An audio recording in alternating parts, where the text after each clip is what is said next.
à toutes et à tous ma team, j'espère que vous allez bien. Aujourd'hui pour cette nouvelle vidéo, on se retrouve pour un match important, match clé de la Ligue des Nations pour le cadre de la Ligue A, le match Espagne-Allemagne, un gros match, vraiment quand on voit ces deux équipes sur le papier ça donne envie, mais c'est vrai qu'il faut quand même préciser que ces deux équipes sont quand même un peu en déclin, en difficulté en ce moment. C'est quand même deux grosses nations de football, mais c'est vrai qu'en ce moment elles sont un peu plus en difficulté.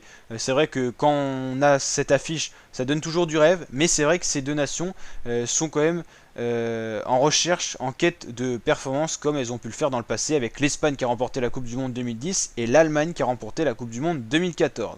Donc dans cette vidéo, on va regarder les cotes, les derniers résultats et le classement de ces deux équipes dans la Ligue des Nations. On fera également le petit prono qui va bien à la fin de cette vidéo. Je vous rappelle que sur ma chaîne YouTube, on suit en intégralité la Ligue des Nations de football. Donc n'hésitez pas à vous abonner à ma chaîne YouTube pour suivre tout ça. Et puis on suivra bien sûr l'Euro 2021 ensemble en juin prochain. Et on va démarrer des projets dès janvier. Donc n'hésitez pas à vous abonner, restez actifs, activez la petite cloche et puis on se tiendra au courant. Alors, les cotes Espagne-Allemagne, Espagne cote de 2,35, donc donné vainqueur, mais pour pas beaucoup sur l'Allemagne.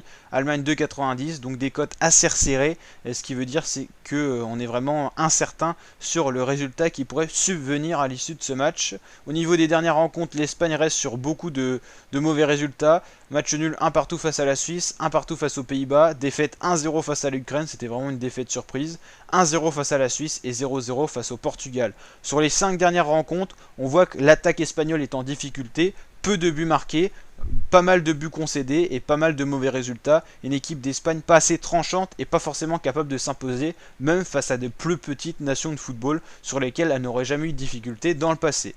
Du côté de l'Allemagne, au niveau des résultats, c'est un peu plus clément, mais beaucoup de buts concédés, on va le voir. 3-1, c'était une victoire face à l'Ukraine, 1-0, c'était une victoire face à la République tchèque, 3-3 face à la Suisse, 2-1 face à l'Ukraine et 3-3 face à la Turquie. Comme on peut le voir du côté de l'Allemagne, on a une défense beaucoup plus fragile, assez lente, avec des difficultés dans le replacement, et ça se manifeste par beaucoup de buts concédés par cette équipe allemande, mais en même temps une attaque très prolifique avec vraiment de bons joueurs qui est des fois capable de limiter la casse, comme on a vu avec les 3-3 qui ont fini en match nul face à la Turquie, face à la Suisse. Ça a sauvé l'Allemagne, c'est vraiment son attaque.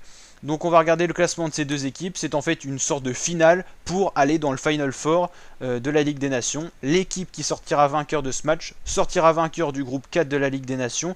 Et je crois, si je dis pas de bêtises, ira affronter le premier du groupe 3 qui dans tous les cas, malgré tous les résultats de ce soir, sera la France. Donc on va peut-être connaître le prochain adversaire de l'équipe de France. Alors je vous dis pourquoi je suis pas sûr, parce que ça peut être aussi un tirage au sort parmi les 4 qualifiés pour savoir qui affrontera qui dans la Ligue des Nations, c'est possible aussi.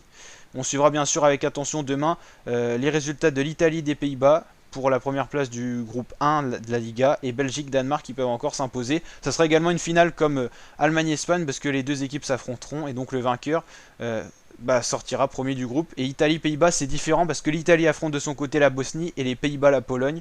Donc c'est un peu plus différent, c'est pas une vraie finale directe. Donc Allemagne-Espagne, n'hésitez pas à mettre votre pronostic en commentaire. C'est vrai que pour l'instant l'Allemagne est en tête du groupe avec un point supplémentaire face à l'Espagne. C'est vrai que l'Allemagne n'a connu aucune défaite mais beaucoup de matchs nuls. Et de son côté l'Espagne a connu une défaite mais plus moins de points quand même du coup. Et l'Espagne, si elle perd ce soir, peut encore finir troisième du groupe derrière l'Ukraine par exemple. Ukraine-Suisse c'est annulé, donc il faudra attendre un peu plus longtemps avant d'avoir le dénouement pour le classement final de ce groupe. Donc mon pronostic, ça serait quand même une victoire... Enfin non, je pense que ça peut être un match nul, mais je pense quand même à une victoire, pourquoi pas de l'Espagne. Mais ça va être un match très compliqué et ça va être un beau match à regarder, du beau football je pense, avec deux équipes qui se cherchent encore un peu, donc on pourra voir ce que ça va donner, mais franchement ça va être très compliqué. Je pense possiblement pour un 1 partout et possiblement un 2-1 pour l'Espagne, mais ça reste très compliqué à pronostiquer. Le dernier match était un 1 partout d'ailleurs, donc c'est vrai que je me mouille pas trop en disant ça. Donc n'hésitez pas à liker, vous abonner, partager, je vous dis à très bientôt pour de nouvelles vidéos. Ciao!